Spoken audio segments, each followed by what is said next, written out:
രാവിലെ തന്നെ എല്ലാ പോളിംഗ് ബൂത്തുകളിലും വലിയ തിരക്കാണ് അനുഭവപ്പെടുന്നത്. പ്രധാനപ്പെട്ട നേതാക്കൾ എല്ലാവരും നമ്മൾ കണ്ടു. മുഖ്യമന്ത്രിയും പ്രതിപക്ഷ നേതാവും അങ്ങനെ രാജീവ് ചന്ദ്രശേഖർ അങ്ങനെ മുതിർന്ന തവണ മത്സരിക്കുന്ന സ്ഥാനാർത്ഥികൾ എല്ലാവരും അവരുടെ ജനസമ്മതി രേഖപ്പെടുത്തി കഴിഞ്ഞിട്ടുണ്ട്. നമുക്ക് എറണാകുളത്തേക്ക് പോകാം. പ്രദീപ് ജോസഫ് നമുക്കൊപ്പം വിവരങ്ങളുമായി ചേരുന്നുണ്ട്. പ്രദീപ്, എറണാകുളത്ത് ഒരു പോളിംഗ് ശതമാനം എങ്ങനെയാണ്? നഗര കേന്ദ്രീകൃത മണ്ഡലമാണ്. ആളുകൾ രാവിലെ തന്നെ വന്ന് വോട്ട് ചെയ്യാമെന്നൊരു മൈൻഡ് സെറ്റിലാണോ?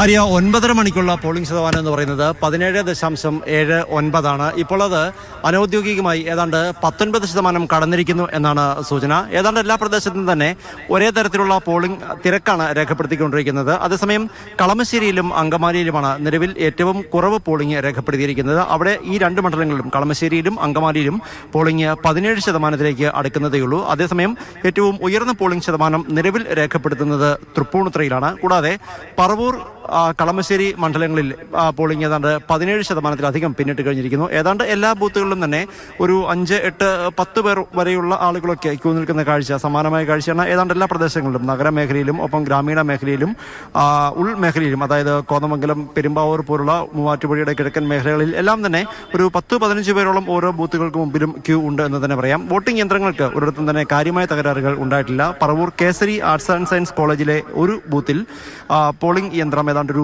20 മിനിറ്റോളം നിശ്ചലമായി. തുടർന്ന് സാങ്കേതിക വിദഗ്ധരെത്തി അതിന്റെ പ്രവർത്തനം നേരെയാക്കി. അങ്കമാലിക്കടുത്തുള്ള അങ്കമാലി മണ്ഡലത്തിലെ ഒരു ബൂത്തിലും കുറച്ചു നേരം വോട്ടിംഗ് യന്ത്രം പണിമുടക്കി.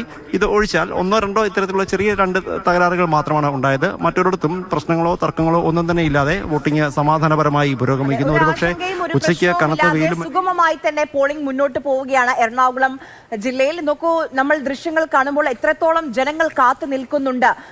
അവരുടെ വോട്ടിംഗ് ജനാധിപത്യ അവകാശം വിനിയോഗിക്കാൻ ആളുകൾ ഇങ്ങനെ ക്യൂ നിൽക്കുകയാണ്, കാത്തു നിൽക്കുകയാണ്.